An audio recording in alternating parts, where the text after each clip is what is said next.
खुलुमबाय। गिबियावनो नोंथांमोनखौ JB Boro news चेनेलाव बरायग्रोबाय। नोंथांमोननि थाखाय फुंबिलिनि मोननैसो खौरां लानानै फैदों। देहा गाज्रि जानायनि जाहोनाव गाराङा गाज्रि जादों। बिनि थाखायनो नोंथांमोननिसिम खौरांखौ मोजाङै फोसावनो हायाखै। अब्लाबो नोंथांमोना आंनि खौरांफोरखौ जोबजासे नायलांगोन होनना मिजिंथिबाय।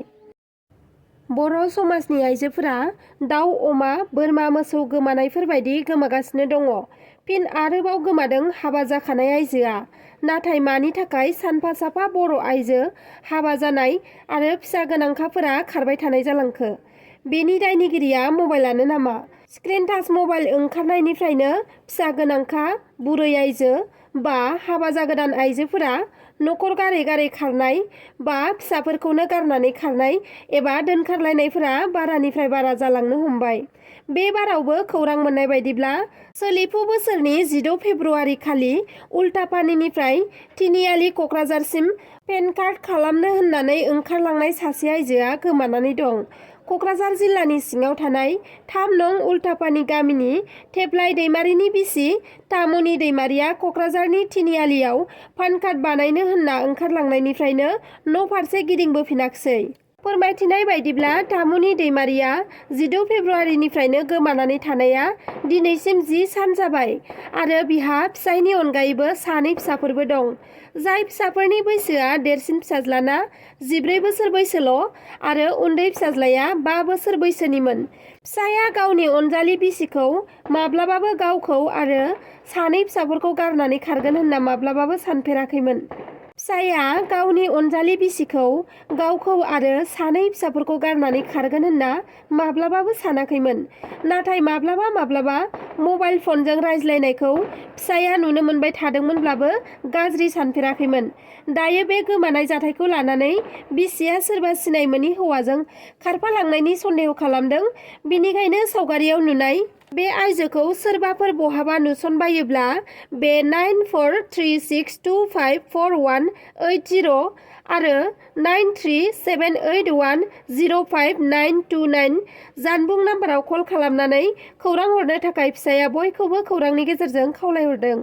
दम दङब्ला आंनि हेंथायै गुवाहाटी हाइकर्टआव चेलेन्ज खालाम बा सुप्रिम कर्टआव चेलेन्ज खालाम। बे गोख्रों बाथ्राखौ बुंदों पृथ्वीराज नारायण देब मेस बिथाङा।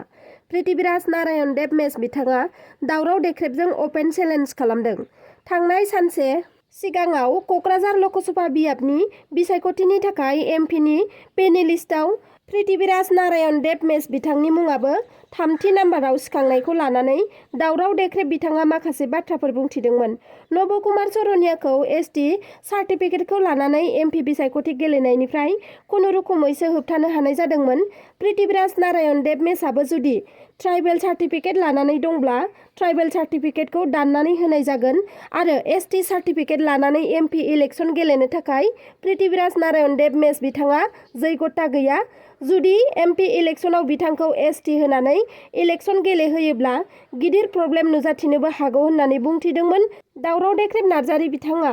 पृथ्वीराज नारायण देब मेस बिथांनोबो एसटि सार्टिफिकेट होनायखौ लानानै नब कुमार सरनियानि दिनाव प्रब्लेम जानाय बादि बर' सुबुंफोरनि गेजेराव इयुनाव जाहाथे गिदिर प्रब्लेमा नुजाथिया बिनि थाखाय बिथांनि एसटि सार्टिफिकेटखौ दाननानै होनाय जागोन आरो एमपि इलेक्सननि थाखाय माब्लाबाबो बिजाथि होनानै होनो हानाय नङा। बेखौ जों जेरैखि जाया दाननो नाजागोन होनना माखासे बाथ्राफोर बुंथिनायनि सायाव बिथां पृथ्वीराज नारायण देब मेस बिथाङाबो माबोरैहाय एसटि फारिलाइनिफ्राय दाननो हायो आंबो नायगोन होननानै दावराव देख्रेब नार्जारी बिथांजों चेलेन्ज खालामदों। सिगांनि समनि गावनि जाथायफोरखौ बावजोब्बाय नामा होननानैबो सोंथि सोंदों पृथ्वीराज नारायण देब मेस बिथाङा।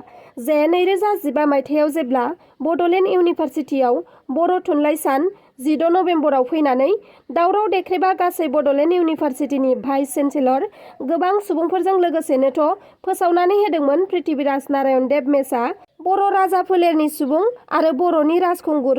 आंखौ राजखुंगुर बानाय होननानै बुङाखैमोन होननानै बुंथिदों पृथ्वीराज नारायण देब मेस बिथाङा आरो बुंथिबावदों दि 2015 मायथाइ 2016 मायथाइयाव रामफलबिलाव मा प्रग्राम खालामनायमोन आरो 2017 मायथाइयाव मा प्रग्राम खालामबोखो बेफोरखौ बावजोब्बायबो नामा होननानैबो बुंथिदों बिथाङा। दावराव देख्रेब बिथाङा गावनो पृथ्वीराज नारायण देब मेसआ बर'नि राजखुंगुर बर' सुबुं राजा फोलेरनि राजखुंगुर होननानै फोसावनानै होखांनायनि उनाव दिनै ST सार्टिफिकेट दाननो नाजानायखौ दम दङब्ला गुवाहाटी हाइकर्टआव चेलेन्ज खालाम, नङाब्ला सुप्रिम कर्टआव चेलेन्ज खालामथों, आंबो नायगोन होननानै अपेन चेलेन्ज खालामदों पृथ्वीराज नारायण देबमेस बिथाङा। गिख्रंथाव जाब्रबथायनिफ्राय खुनुरुखुमै जिउ रैखा मोननो हादों गंसे नखरनि 4 सुबुंफोरा। लामाजों खारबोनाय ल'ड गोनां गंसे डाम्पार गारिया लामा साखाथिनि फरायसालिनि क्वार्टाराव थानाय गंसे नखराव सौग्रावफैदों, जायजों न' बां बायनानै गोबां मुवा बेसादफोरा खहा जानो गोनां जादों। उत्तर गुवाहाटीनि सिलसाकुटियाव जानो मोन्दों बे गिख्रंथाव जाथाया। गंसे गोख्रैथिजों खारबोबाय थानाय ल'ड गोनां डाम्पार गारिया कन्ट्रल गोमानानै मैया फुंबिलिनि 4 रिंगानिफ्राय 5 रिंगासोनि गेजेराव गंसे नखराव सौग्रावफैयो। मोनथिना मोननाय बायदिब्ला नखरनि 4 सुबुंफोरा उन्दुबाय थानाय समावनो ट्राक गारिया न'आव हाबफैयो। बे गिख्रंथाव जाब्रबथायाव गारिया सौख्रांफैनायनि जाहोनाव न'नि इन्जुरा बायनानै आरो गोबां मुवा बेसादफोरा बायख्रेबनानै नखरनि सुबुंफोरखौ होसिननानै लायो। जाथायनि उनाव साखाथिनि सुबुंफोरा फैनानै होसिनजानायनिफ्राय साफा साफायै बरननाय जायो। नखरनि सुबुंफोरा फोरमायथिनाय बायदिब्ला गोबारै सोदोब जानानै न' बायख्रेबनायखौ बांग्रिं फैनाय बादिसो मोन्दोंमोन होननानै फोरमायथिदों। बे जाथायाव गोबां धोन सम्पति खहा जाबाय होनना नखरा फोरमायथिदों। बे गिख्रंथाव जाथायखौ खालामग्रा डाम्पार गारिखौ ओनसोलनि सुबुंफोरा दायो जब्द खालामबाय। गवालपारा जिल्लानि लखिपुराव हाग्रानि मैदेरनि गाग्लोबनायजों हौवा हिन्जाव सानैनिबो जिउ खहा जानो गोनां जादों।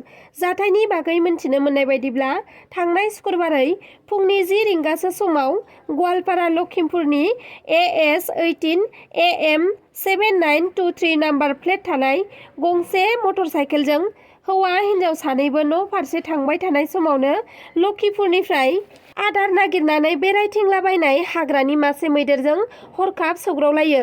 हाग्रानि मैदेरा बिथांमोनखौ बाइकजों फैनायखौ नुनानै लामायाव थाथेयो आरो हौवा हिन्जाव सानैखौबो गाग्लोबो, जायनि थाखाय हौवा हिन्जाव सानैबो खारनो हास्लाबैयाव जायगायावनो जिउ खोमानांगौ जायो। मैदेरजों बुथारजानाय हौवा हिन्जाव सानैबो बबेनिमोन आरो मुङा मा, जाथाय जानाय समसिमाव सिनायथिनो हानाय जाथ'वाखैमोन।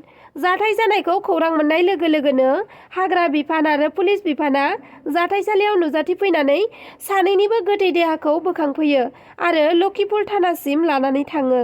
दासिमनि खौराङा बेखिनियानोमोन। नोंथांमोना आंनि खौरांखौ जोबजासे नायजोबलांनायनि थाखाय रोजा रोजा साबायखर थाबाय आरो लोगोसे नोंथांमोना आंनि चेनेलखौ साबस्क्राइब खालामाखैब्ला अन्नानै साबस्क्राइब खालामनानै लादो। लोगोसे लाइक, शेयार, कमेन्ट खालामनो दाबाव। एसेनोसै, गोजोन्थों।